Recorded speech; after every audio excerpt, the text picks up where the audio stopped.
Assalamualaikum warahmatullahi wabarakatuh.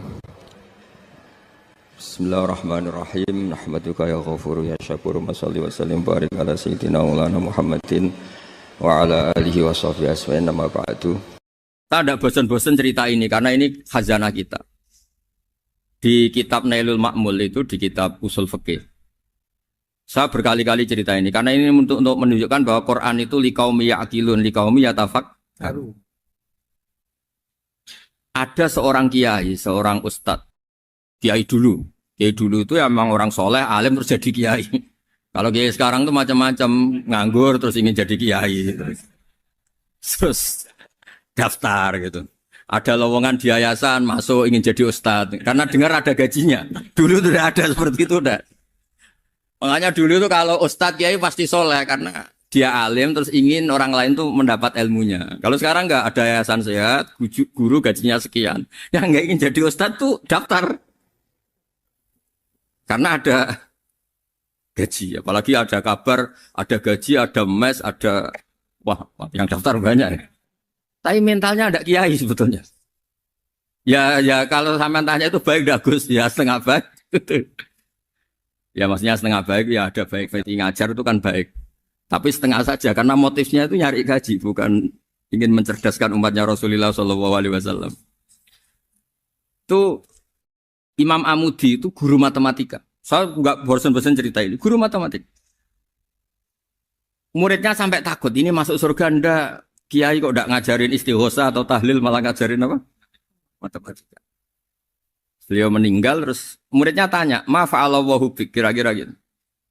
Apa yang dilakukan Allah? Allah nyambut Anda gimana? Terus kata Imam Amudi, bagus saya disuruh ngajar malaikat. Karena malaikat kan tidak pernah kayak anak bagi gini ngaji gini.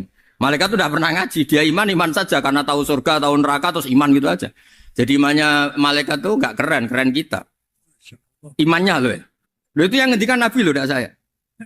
Nabi pernah tanya sama sahabat, iman yang paling keren siapa? Jawabannya sahabat malaikat. Ya enggak, karuan malaikat iman. Dia yang tahu surga neraka, tahu segalanya, masa ada imannya? Pasti iman lah katanya. Terus ya para sahabat, engkau iman ya wajar kan menangi saya, nemuin saya. Yang hebat itu orang-orang yang tidak melihat saya, tidak saya didik tapi tetap iman. Karena dididik akal, ya tadi dididik Quran, apa dididik Quran. Sama siapa? Teks bahasa Arabnya masa enggak? Terus Imam Amudi kata Allah, suruh dia ngajarin para malaikat cara menemukan saya.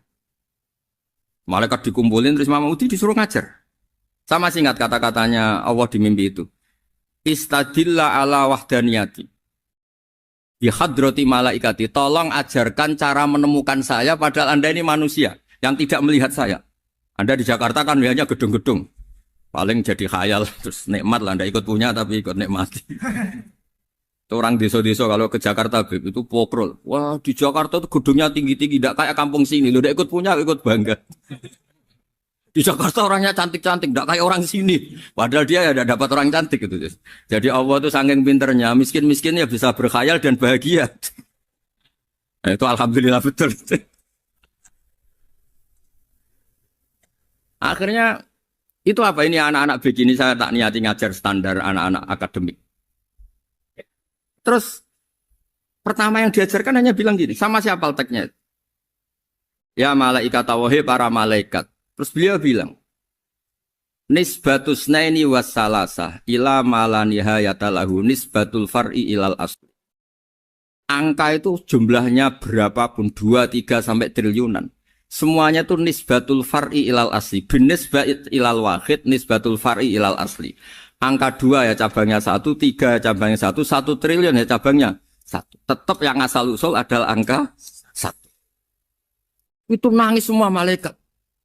Cara Jawa itu mandek man kue iman kaya imanku. Makanya imannya umat Rasulullah SAW itu PD-nya yakinnya kayak imannya malaikat. Kalau Tuhan itu 1. Karena angka agak bisa dimulai kecuali dengan angka 1. Makanya nisbatus naini wassalasah ila malani hayatalahu iku nisbatul far'i ilal asli.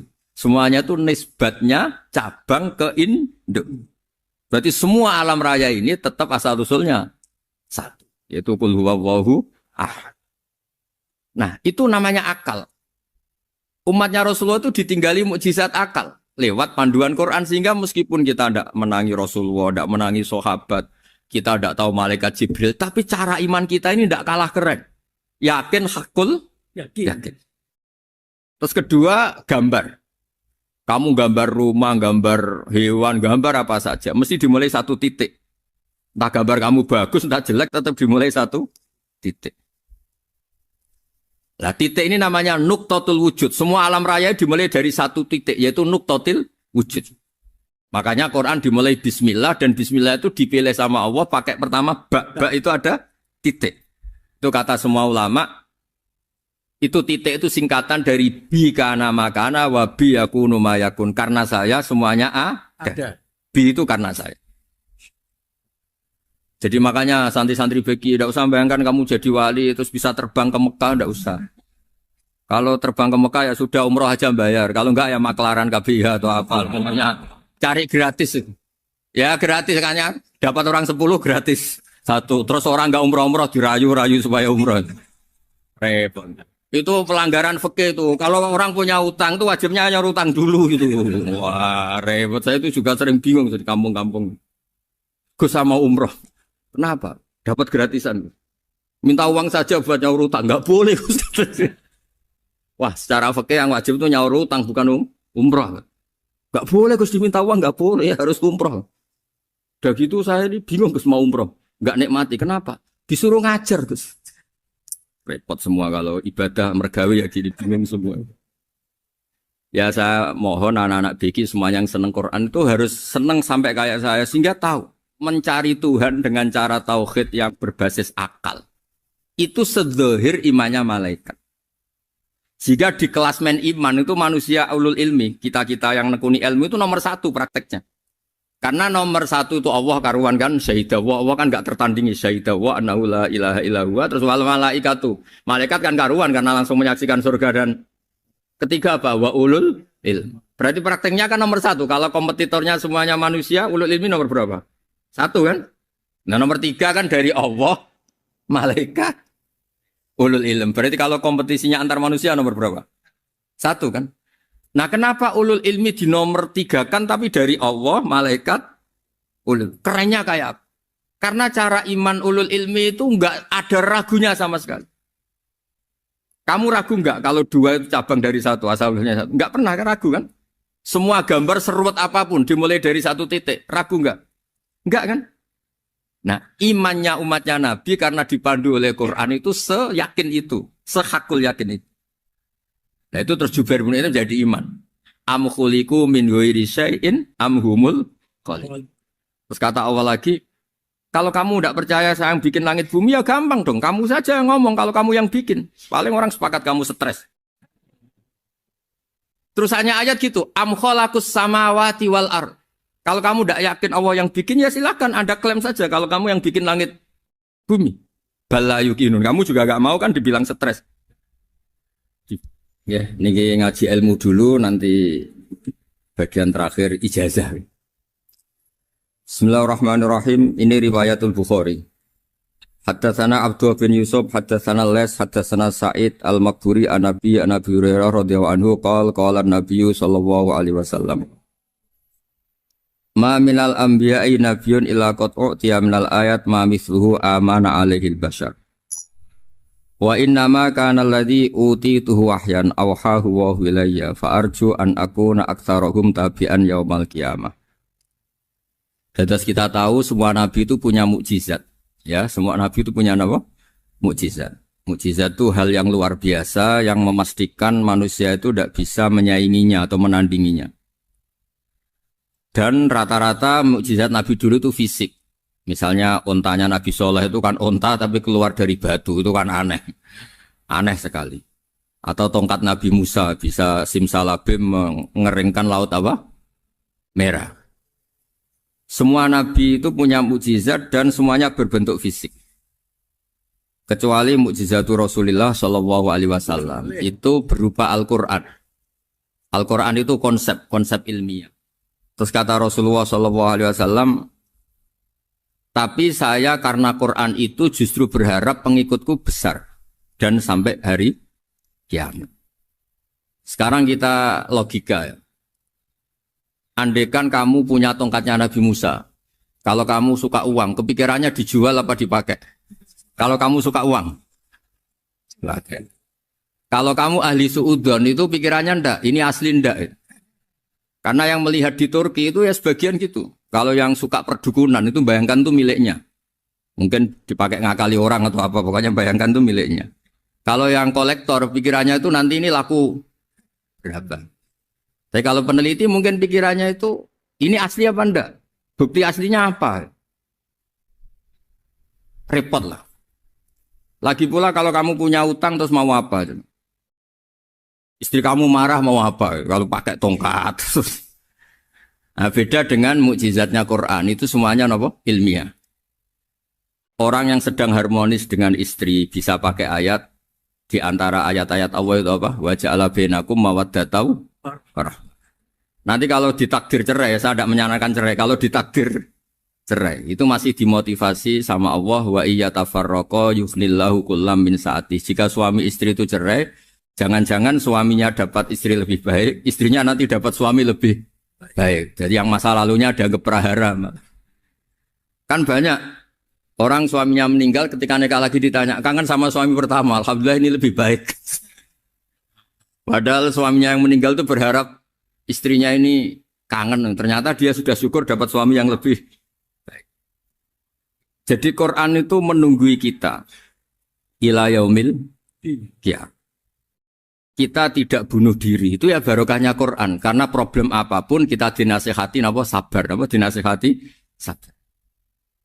Kan nggak mungkin kamu pegang tongkatnya Nabi Musa, punya masalah apa saja ngelihat tongkat, bisa apa tongkat. Tapi kalau Quran kan nasihat, solusi. Makanya Nabi berharap dengan Quran ini, saya berharap pengaruh saya, pengikut saya terbanyak ila yaumil qiyamah. Terus beliau dikomentari begini sama, ini Fathul Bari, sarahnya Bukhari. Al-muradu anna mu'jizatil anbiya inqaradat binkiradi a'sorihim. Falam yushahidha illa man hadaraha. Problem mukjizat nabi-nabi dulu itu kan fisik. Sehingga yang tahu kalau Nabi Soleh punya unta yang ajaib, itu yang tahu ya hanya yang hadir saat itu. Yang tahu kalau tongkat Nabi Musa bertuah, itu juga yang tahu hanya yang hadir saat itu. Selebihnya tahu tongkat ya di museum. Tapi kalau Quran menjadi solusi, menjadi panduan, menjadi pegangan itu ila yaumil qiyamah. Kita beri contoh ya, Quran panduan yang paling gampang misalnya begitu. Dulu ini cerita ya. Dulu itu ada orang kafir cerdas namanya Jubair bin Mut'im. Itu saking pinternya dia, pinter juga tokoh. Itu sebagai delegasi pembebasan Asra Badrin. Jadi tawanan-tawanan perang Badar itu mulai dulu ya ada negosiasi mau dibebaskan. Terus orang-orang kafir ini menugaskan namanya Jubair bin siapa? Mut'im. Ini ada di Bukhari. Karena ini ngaji di Jakarta. Kalau orang nggak tahu hadis juga tanya ini sahih enggak itu. Wong nggak tahu kok tanya itu aneh. Padahal kalau dibodoni itu ya nggak tahu. Tapi ya tetap tanya hadisnya ini sahih enggak.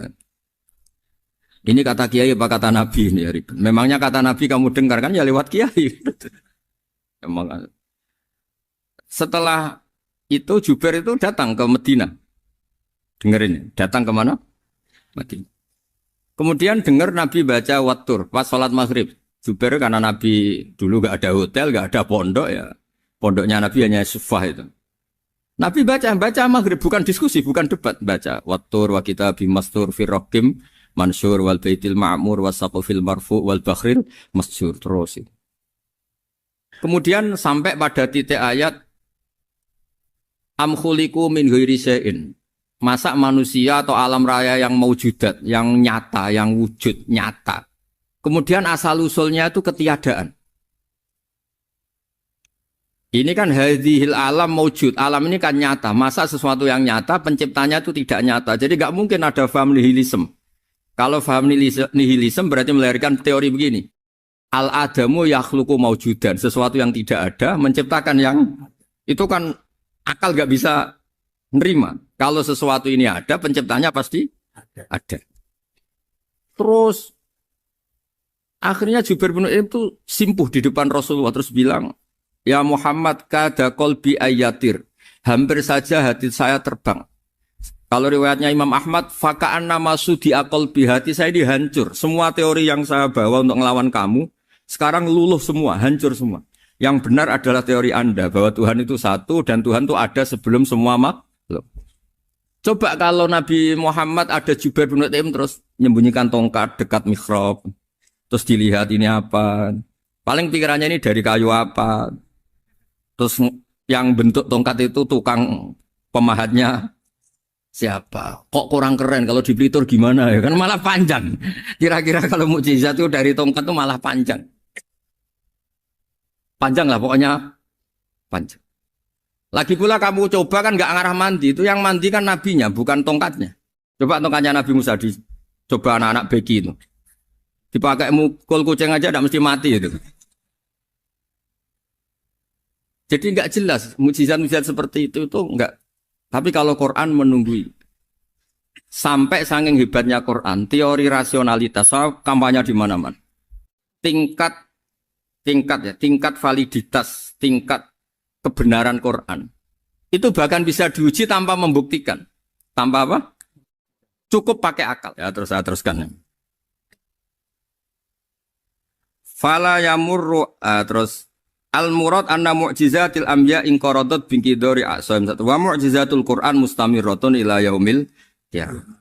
Wa kharquhu lil adat fi uslubihi wa balaghatihi wa ikhbarihi bil maghibat. Terus kata ini yang ngarang Fathul Bari, sarahnya Imam Bukhari. Fala yamurru asrun minal a'sar illa wa yadharu fihi syai'un mimma akhbaru bi annahu sayakun yadullu ala sihhati da'wahu. Wa hadza aqwal muhtamilat.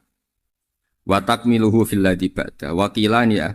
Anal al-ma'na anal mu'jizat al-madiyah kanat khissiyatan tusyahadu bil absar kana qati Shalih wa asa Musa.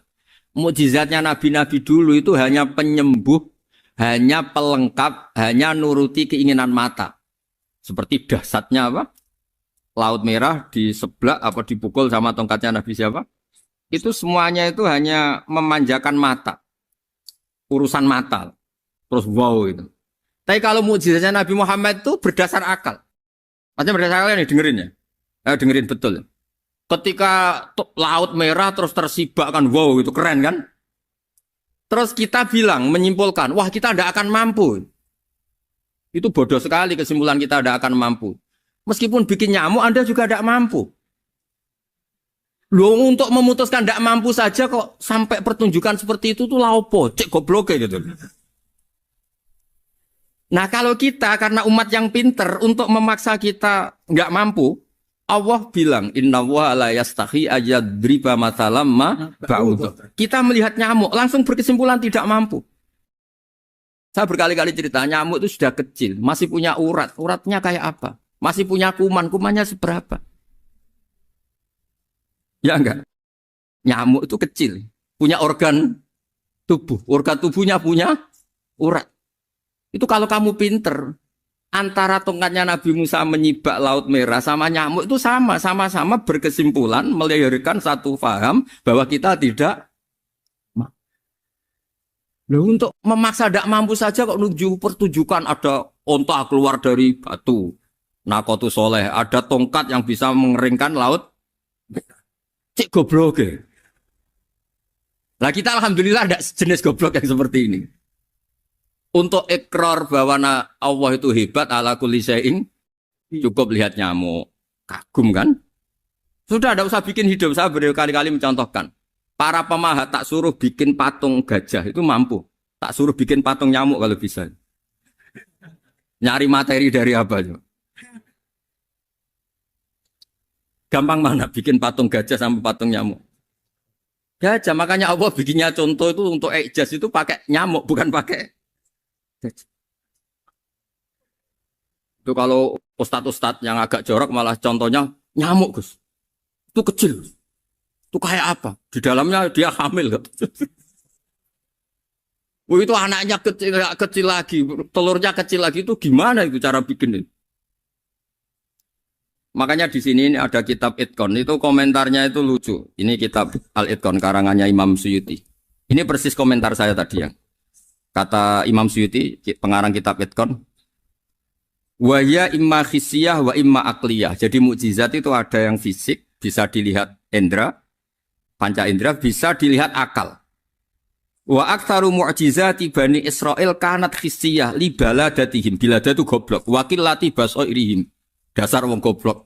Mukjizat itu ngenteni sing wow. Maksudnya dasar wong untuk ngakui Allah hebat saja kok nunggu halal yang seperti itu. Paham ya?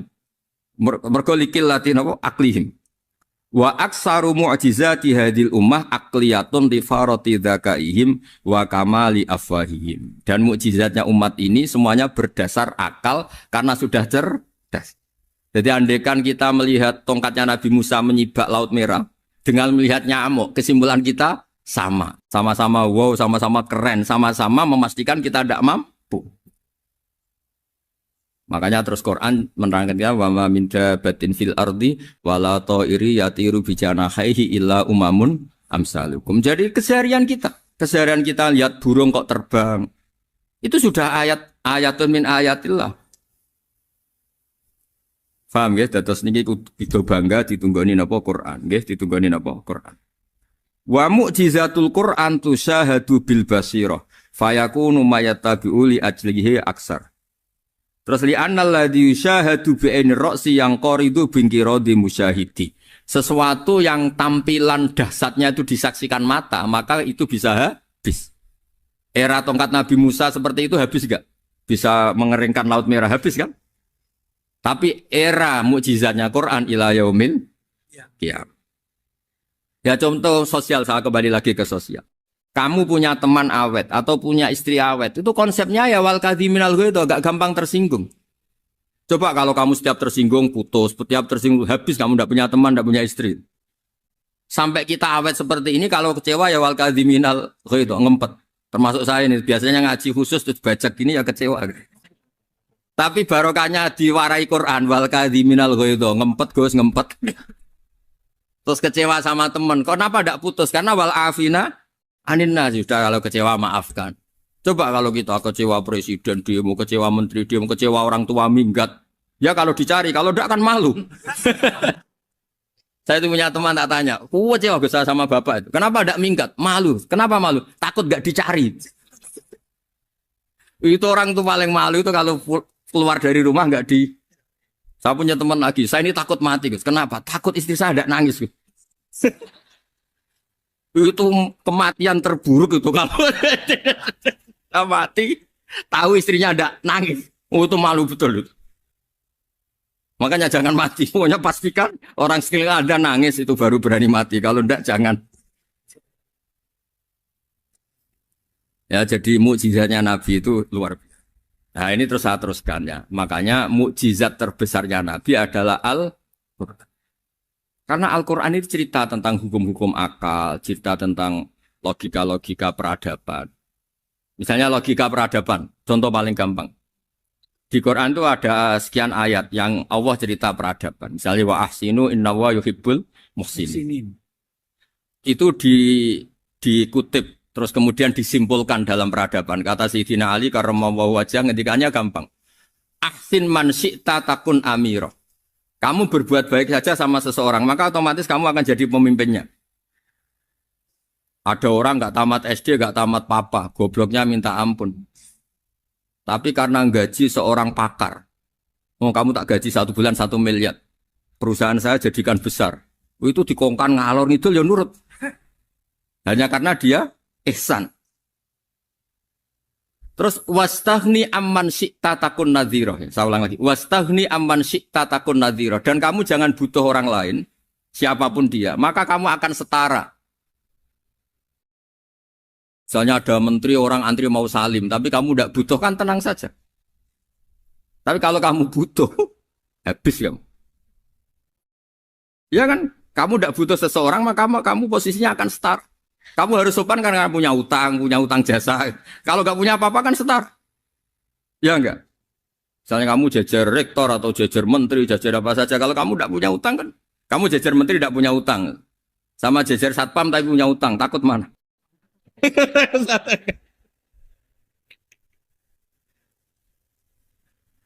Kalau butuh itu mesti kalah kan?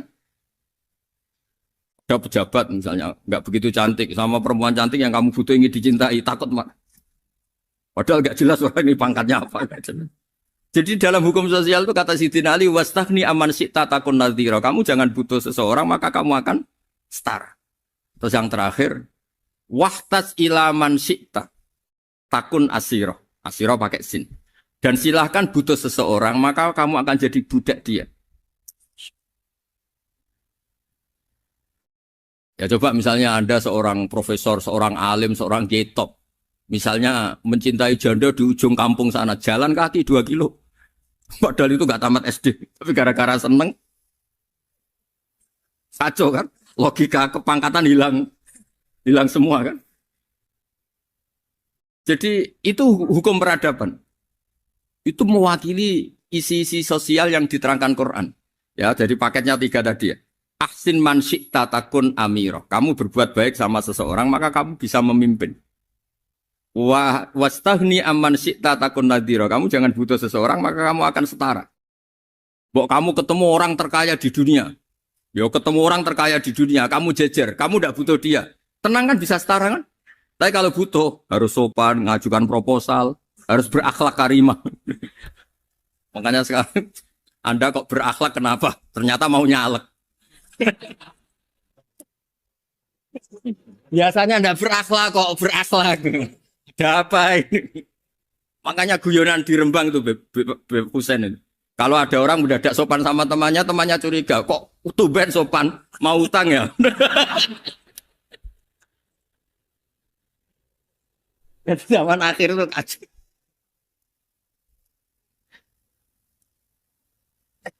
Ya di semua daerah gitu ya sama Pak Rektor ya. Kalau ada teman biasanya nggak sopan kok sopan, itu temannya curiga. Ini Pak Rektor UI ini kok tumben sopan, ada apa ya? Karena di mana-mana orang butuh itu pasti beretika. Kamu punya teman paling berdua, kalau mau utang berakhlak gak? Atau misalnya kamu punya adik cantik terus punya teman berdua, kalau cinta adik kamu berakhlak gak? Biasanya nggak sama sekali nggak berakhlak. Gara-gara butuh menjadi berakhlak. Ya jadi hukum sosial itu ya kuncinya 3 tadi. Ahsin man syi'ta takun amira. Wastahni amman syi'ta takun nadhira. Terus wahtas ila man syi'ta takun asira. Kalau kamu butuh seseorang pasti kamu dibikin hina. Asir itu tawanan. Nah, Quran itu bicara sosial itu lengkap. Dan itu yang nunggui kita. Kita punya tetangga yang kurang baik, ya seneng. Punya tetangga baik, ya seneng. Kata Imam Syafi'i, saya berkali-kali cerita. Kok seneng semua Imam Syafi'i? Ya bagus lah. Kalau yang seneng saya enak lah. Dijak jagongan, dijak ngopi enak. Yang nggak seneng saya, gak ngarah utang. Uang itu nak, kamu punya tetangga gak seneng kamu. Aman kan? Aman. Gak akan pinjem uang kan? Pinjem mobil. Uang gak seneng kok. Makanya Imam Syafi'i itu kalau ngedikan luar Syafi'i, diceritain orang. Ya Aba Abdillah bagiannya. Ya Aba Abdillah orang itu gak seneng kau. Bagus lah. Loh kenapa bagus? Waman asa'a ilaika faqad atlaqaka. Orang yang gak seneng kamu maka membebaskan kamu. Gak akan pinjam uang, pinjam mobil, gak akan ganggu waktu kamu kan gak seneng. Justru yang seneng-senengi masalah pinjam terus. Imam Syafi'i itu orang yang anggap dunia itu selesai. Ada yang cerita, ya Aba Abdillah, orang yang tadi cium tangan engkau, yang hormat engkau, di luar maki-maki engkau, ngerasain engkau, ngata-ngatain engkau. Ya bagus lah. Kok bagus gimana? Berarti saya wibawa, depan saya tidak berani. Berarti saya wibawa, di depan saya tidak berani. Berarti itu makomnya sudah kulillah, sumadarhum fi khawdihim, yal'abun, sudah dunia itu selesai, sudah agak penting semua. Nah itu kalau kamu anak-anak beki ahli Quran, sudah ayatnya kulillah, sumadarhum fi khawdihim, yal'abun, sudah lihat Allah saja agak penting, makhluk-makhluk itu. Dah makhluk semua agak penting, sepenting Allah. Nah, kita ini ditunggoni mukjizat seperti itu. Bayangkan misalnya kita ditunggoni tongkatnya Nabi Musa. Saya ngajar di sini terus ini tongkat. Terus nanti yang tanya, Gus itu kayu apa, Gus? Nanti yang kolektor tanya itu harganya berapa, Gus? Ruwet apa? Terus yang ahli suudon itu asli gak, Gus? Wah. Yang ahli suudon kan mesti tanyanya gitu, itu asli enggak, Gus? Repot-repot pokoknya. Tapi kalau Quran kan jelas. Suatu saat ada perdebatan antara Abul Hasan al-Asy'ari. Abul Hasan al-Asy'ari ini tokoh ahli sunnah paling populer dalam ilmu logik. Dia mengatakan orang menemukan Tuhan itu harus lewat logika yang cermat. Tidak boleh taklid, hanya ikut-ikutan. Dia harus menemukan satu argumentasi bahwa Tuhan atau pencipta langit itu ada. Kemudian ada satu problem di mana orang-orang kampung atau orang-orang yang lugu atau orang-orang awam itu tidak bisa ilmu logika, ilmu mantek kalau dalam bahasa pesantren. Kata Abul Hasan al-Asy'ari, itu masih mungkin. Alhasil para ulama ini meneliti ke orang-orang yang lugu, yang di kampung, yang petani, yang lugu sekali. Apa yang mereka temukan? Ternyata mereka punya cara logikanya sendiri untuk menemukan Tuhan, Sang Pencipta. Pernah suatu saat ada seorang petani lugu, biasa menggembala unta, ditanya, Bima araf tarubak, lalu kamu yang petani ini yang hanya ngurusi sawah, ngurusi ladang, dengan cara apa kamu tahu kalau Tuhan itu ada? Si petani tadi marah besar dan dia mengatakan, Al-ba'ratu tadullu alal ba'ir wa asharul aqdam yadullu alal masir. Kata petani tadi, yang namanya ada kotoran unta, pasti ada untanya. Yang namanya ada jejak kaki, pasti ada yang barusan lewat. Artinya kalau ada makhluk, pasti ada pencipta. Ini logika awam yang mudah. Kita tidak mungkin mengatakan bumi ini pencipta, mengatakan matahari pencipta. Kelihatan sekali kebendaannya, kelihatan sekali bahwa bumi matahari tidak punya ikhtiar, tidak punya kekuatan. Kelihatan sekali sifat-sifat kemakhlukannya. Jika benda-benda ini karuan makhluk, pasti menunjukkan bahwa ada penciptanya, ada khalik. Bismillahirrahmanirrahim. Alhamdulillahirabbil alamin wassalatu wassalamu ala asyrafil mursalin sayyidina Maulana Muhammadin wa ala alihi washabihi ajmain amma ba'du. Berikut sebagai mukaddimah bahwa Profesor Zaini Dahlan berkeinginan UII punya tafsir dan terjemah sendiri. Lewat proses yang panjang dan melibatkan tim, di antaranya saya, terbitlah tafsir versi UII juga terjemah versi UII. Di antara ciri khas terjemahan UII adalah bahwa bahasa Arab yang tentu mengandung kesusastraan Arab, balaghah, kemudian ditransfer untuk pembaca Indonesia. Sehingga di antara ciri khas terjemahan UII adalah dengan rasa Indonesia dan tentu tidak merubah makna. Berikut beberapa kutipan yang perlu pemirsa atau pendengar tahu. Al-Quran adalah satu kitab suci yang diturunkan kepada Nabi besar Muhammad SAW. Dan di antara ciri Al-Quran adalah menjelaskan kebenaran secara jelas, secara gamblang. Sebagaimana firman Allah, bahwa Rasul adalah Rasulun minallah yatlu suhufam mutahharah. Rasulullah diutus oleh Allah Subhanahu wa taala ketika penduduk Makkah sangat-sangat jauh dari kebenaran. Mereka adalah penyembah berhala yang dikira sebagai Tuhan, dan jumlahnya Tuhan-Tuhan itu banyak sekali. Suatu saat Rasulullah mendakwahkan bahwa Tuhan itu satu dan harus satu. Tapi kata mereka, kenapa Muhammad menjadikan Tuhan satu? Padahal urusan kita banyak, problem kita banyak. Harusnya Tuhan itu juga banyak. Ini yang diceritakan dalam surat Shad, Aja'alal alihata ilaha wahida inna hadza lasyai'un ujab. Bagaimana mungkin urusan kita yang banyak, yang harusnya butuh Tuhan banyak, kemudian menjadi hanya Tuhan satu. Lalu Rasulullah dengan sabar, dengan telaten memberi penjelasan. Dan ini yang disebut al-bayyinah, penjelasan yang sangat jelas, sangat gamblang, sangat rasional. Kata Rasulullah dalam sebuah hadis yang diriwayatkan dalam Musnad Ahmad, tagnya begini, orang-orang yang menyembah selain Allah, itu ibarat kama sali rojulin istaro abdan min kholisi malih biwarikin au dhahabin. Faja'ala ya'malu, mereka mau bekerja tapi wayu'ti ghullatahu ila ghairi sayyidi. Fa'ayyukum sarrohu ayyakuna abduhu kadzalik. Nabi lalu kemudian bikin analogi. Wahai masyarakat Mekah, bagaimana kalau Anda ini jadi seorang pembantu atau seorang budak lalu punya majikan banyak. Dan semua majikan Anda ini punya perintah yang beda-beda, punya selera yang beda-beda. Semuanya atasan Anda, semuanya majikan Anda. Apa Anda senang punya majikan yang banyak? Lalu mereka bilang, wah susah Muhammad kalau kita punya majikan banyak. Tuhan kamu adalah majikan kamu. Bagaimana kalau Tuhan banyak, punya perintah yang beda-beda, punya selera yang beda-beda? Kalian pasti akan kebingungan. Ya sudah Muhammad, normalnya Tuhan itu satu. Sehingga mereka tercerabut dari pemikiran bahwa Tuhan harus banyak. Ini yang dimaksud dalam surat Al-Bayyinah. Lam yakunil ladzina kafaru min ahlil kitab wal musyrikina munfakina hatta ta'tiyahumul bayyinah.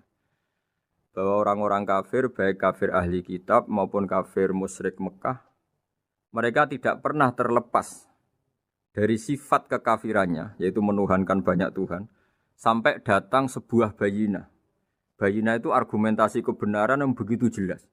Setiap membawa kebenaran, argumentasinya meyakinkan. Itu siapa? Rasulun minallah yatslu suhufam mutahharah, yaitu Rasul yang membacakan lampiran-lampiran suci, yaitu Al-Quranul Karim.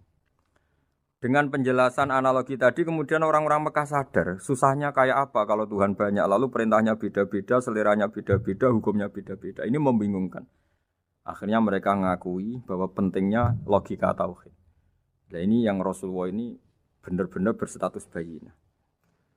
Kemudian analogi betapa buruknya kita saat menyembah selain Tuhan. Lalu Rasulullah mencontohkan sebagaimana yang saya kutip tadi dari Musnad Ahmad. Misalnya Anda punya pembantu atau zaman dulu budak. Anda beli dari harta kamu, dari uang kamu.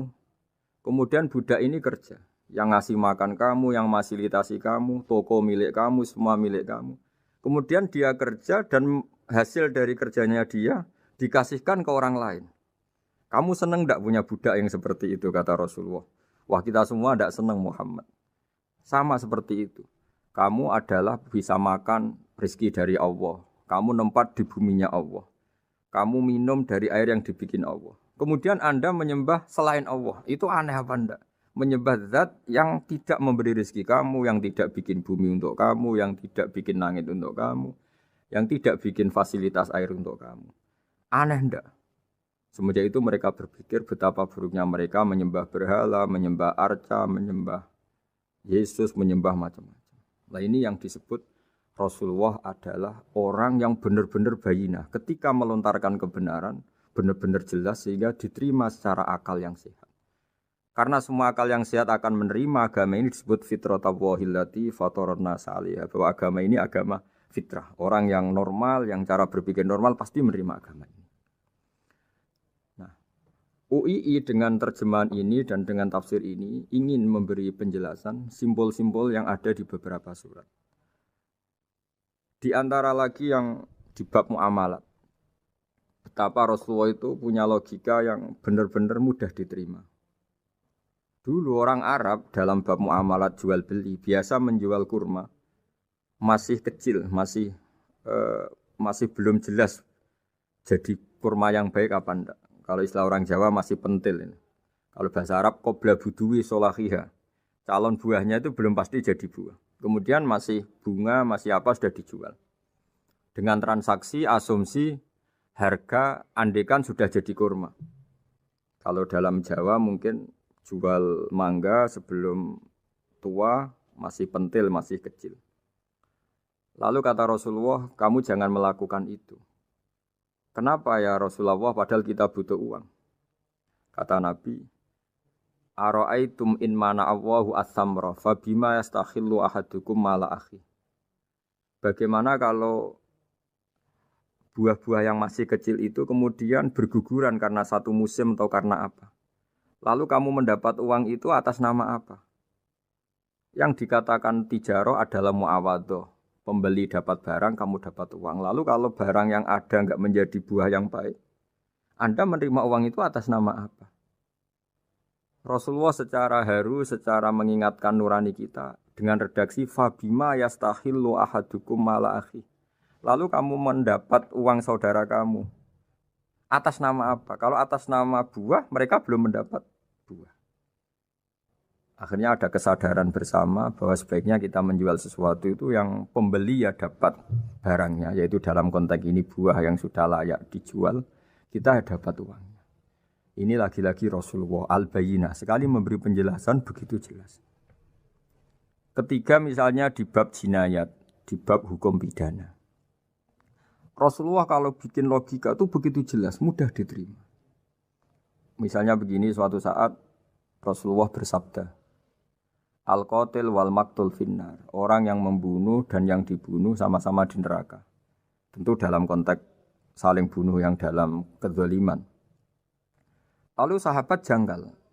Ya Rasulullah, oke lah kalau pembunuh itu masuk neraka. Ini bagaimana mungkin yang dibunuh pun masuk neraka? Rasulullah dengan jelas, dengan bayinah, dengan hujjah, beliau menjawab, Innahu kana harison ala qatli sahibihi. Sebetulnya yang terbunuh pun mentalnya pembunuh. Karena dia sangat juga ingin membunuh saudaranya. Nasibnya saja yang menjadikan dia terbunuh. Hanya sahabat tahu, oh ya ternyata maktul dalam konteks duel adalah mentalnya qatil juga. Sehingga karena mentalnya qatil dia tetap di neraka. Meskipun prakteknya dia menjadi maktul yang terbunuh. Nah ini yang dimaksud oleh Allah. Bahwa Rasulullah ini bisa menghilangkan tradisi kemusyrikan, bisa menjungkir balikkan, menghancurkan kemusyrikan, karena Rasulullah bisa menjelaskan secara detail hatta ta'tiyahumul bayyinah. Bayyinah adalah Rasulun minallah yatslu suhufam mutahharah. Jadi ini yang insya Allah sebagai kajian kita, bahwa kita butuh sekian penjelasan untuk mengenang dan membuktikan bahwa Rasulullah adalah benar-benar al-bayyinah. Dari sekian contoh tadi, pendengar bisa tahu betapa agama ini mudah diterima oleh akal. Sehingga di beberapa ayat disebut agama ini liqaumi ya'qilun, liqaumi yatafakkarun. Agama ini bagi kaum yang bisa berpikir, agama ini bagi kaum yang mau berangan-angan. Dulu untuk menghilangkan kemusyrikan dengan logika kafir Mekah bahwa urusan kita banyak, harus Tuhan banyak. Itu panjang sekali. Di antaranya ada ayat yang spesifik tentang itu. Daraballahu mathalan rajulan fihi syuraka mutasyakisuna wa rajulan salamal lirrajul. Hal yastawiyani masalah. Allah membuat satu perumpamaan, yaitu di surat Daraballahu mathalan rajulan fihi syuraka di surat Zumar ayat 29. Allah membuat satu perumpamaan bagaimana andaikan Anda jadi seorang pembantu atau asisten. Lalu Anda punya majikan banyak yang seleranya beda-beda. Kemudian dibanding misalnya Anda jadi pembantu dengan satu majikan yang akhlaknya baik, komitmennya baik. Anda milih mana? Lalu orang-orang kafir Mekah menjawab, Muhammad tentu kita milih punya majikan satu yang baik. Kalau majikannya banyak kita jadi repot. Lalu mereka kata Rasulullah, ya sudah kalau gitu Tuhan kamu satu saja jangan banyak. Kalau banyak jadi repot. Terus mereka baru tersadar bahwa menuhankan Tuhan banyak itu salah dan resikonya lebih banyak. Ini disebut munfakina hatta ta'tiyahumul bayyinah. Mereka orang-orang musyrik enggak mau tercerabut dari akar kemusyrikannya sampai datang al-bayyinah. Sebuah bukti kebenaran yang begitu jelas, begitu nyata. Siapa kebenaran itu? Rasulun minallah yatslu suhufam mutahharah. Yaitu Rasulnya Allah yang membaca lampiran-lampiran suci. Lampiran-lampiran suci ini dalam bahasa Arab diikutkan wazan isim maf'ul disebut mushaf. Makanya kitab suci ini ditulis di sohifah. Kalau dalam bahasa Arab lampiran itu sohifah, dijamakkan kata jamaknya suhuf. Kemudian ketika dicetak, dijilid disebut mushaf. Sehingga alhamdulillah UII Universitas Islam Indonesia punya mushaf, punya terjemahan, punya tafsir. Ini diharapkan kita sebagai ulama, sebagai dai, sebagai ustadz bisa warasatul anbiya. Karena kata Rasulullah al-ulama warasatul anbiya. Saya kira demikian supaya pemirsa tahu, pendengar tahu bahwa betapa pentingnya menjelaskan secara bayyinah. Ini penting sekali karena sekarang pikiran di dunia itu macam-macam dan kita butuh energi untuk mengungkap lagi intisari-intisari dari sesuatu yang digulirkan atau dibahas Al-Qur'anul Karim. Sehingga Al-Qur'an ini benar-benar jadi ibrah, jadi teladan bagi kita semua. Jangan sampai karena kita lupa mengkaji Al-Qur'an sehingga hukum-hukum Al-Qur'an menjadi mandek. Kita harus terus mensosialisasikan supaya Qur'an ini hidup. Caranya gimana? Masyarakat dirangsang supaya tahu al-bayyinah. Contoh yang terakhir sebelum menutup perjumpaan kali ini, misalnya dulu orang kafir Mekah itu janggal. Karena mereka juga punya kajian bahwa Nabi itu bersyarat harus turunan dari bangsa Israel. Karena semua Nabi itu pasti turunan Nabi Ibrahim. Yaitu Nabi Ibrahim punya anak yang bernama Ishak. Ishak punya anak yang bernama Yakub. Yakub ini yang nanti punya anak Yusuf. Sehingga Yusuf bin Yakub bin Ishak bin Ibrahim. Ketika nabi-nabi ini hidup di Palestina, di Yerusalem, itu kayak jadi aturan bahwa nabi itu harus turunan Bani Israel. Sehingga ketika orang-orang kafir Mekah dari kelompok ahli kitab, ketika Rasulullah Muhammad mendakwahkan diri sebagai nabi, mereka janggal bagaimana mungkin nabi dari orang Arab. Nabi itu harusnya orang Yerusalem atau orang Palestina. Kemudian Allah memberi penjelasan, fihi ayatum bayyinatum maqamu Ibrahim, bahwa Muhammad adalah turunan Ibrahim. Bukti nyata adalah di Mekah ada jejak kakinya Nabi Ibrahim, yaitu yang sekarang kita sebut maqam Ibrahim. Setelah dilacak-lacak ternyata mbah-mbahnya Rasulullah atau nenek moyang atau leluhur Rasulullah bernama Adnan. Adnan ini kata sejarah-sejarah disepakati wa Adnanu bila raibin intadzawil ulumin nasabiyah ila dzabihi Ismail nisbatuhu wa muntama, bahwa Adnan ini tertulis secara sejarah lengkap bahwa dia turunan dari Nabi Ismail. Ismail adalah anak dari Nabi Ibrahim. Kemudian makom Ibrahim ini juga dibuktikan sekian sejarah bahwa Ibrahim pernah di situ. Yaitu ketika Hajar, ibu dari Ismail, kesulitan nyari air, lalu lalang lari antara Safa dan Marwah, kemudian kita kenang sekarang bernama Sa'i. Kemudian dekat Ka'bah ada namanya Hijir Ismail, karena dulu jadi kamarnya Nabi Ismail. Hijir, hujro itu kamar atau ruang khusus untuk Nabi Ismail. Sehingga jelas sekali bahwa Ibrahim, Ismail, Hajar pernah hidup di Mekah. Lalu lagi-lagi orang kafir Mekah yang dari kelompok ahli kitab sadar bahwa Muhammad jadi nabi layak karena dia juga turunan dari Ibrahim alaihis salam. Ini yang disebut fi ayatum bayyinatum maqamu Ibrahim, bahwa di kawasan Mekah, kawasan Bakkah atau kawasan Hijaz jelas sekali ada jejak-jejak Nabi Ibrahim. Lagi-lagi ini bayyinah. Nah, bayyinah ini yang bisa menghilangkan sifat kemusyrikan, sifat kekufuran. Karena lewat penjelasan yang panjang ini, kemudian benar-benar diketahui bahwa Muhammad jadi nabi itu sah. Karena dari segi dakwahnya benar, perilakunya benar, hujahnya benar. Sekarang dari segi nasab juga benar karena beliau termasuk keturunan dari Nabi Ibrahim alaihissalam lewat jalur Ismail. Ini penting kita ketahui dan perlu kita kaji supaya istilah-istilah di Al-Quran kita tahu. Makanya banyak istilah di Al-Quran, misalnya wattaba'tu millata abai, kita ngikuti agama leluhur kami. Di situ disebut ada Ibrahim, ada Ishak, ada Ismail, ada Yakub. Kenapa demikian pendengar? Bahwa karena agama ini butuh tradisi. Dan tradisi ini menjadi komunitas sosial. Sehingga ketika tradisi ini sudah mantap, insya Allah lewat kebenaran agama ini akan menyingkirkan kemusyrikan. Contoh paling mudah begini, Nabi itu melarang orang menyembah batu. Tapi kemudian dalam tradisi Islam sendiri ada orang sholat kemudian sujud. Yang secara zahir sujud itu mencium batu atau mencium masjid tempat kita sujud. Apalagi kita mencium Hajar Aswad. Secara kasat mata seakan-akan kita ini menghormati betul Hajar Aswad. Sehingga orang kafir mencibir. Muhammad itu tuh aneh. Dia melarang kita menyembah batu tapi dia sendiri mencium Hajar Aswad seperti itu. Dia sendiri menyembah batu. Orang kalau sujud seakan-akan seperti itu.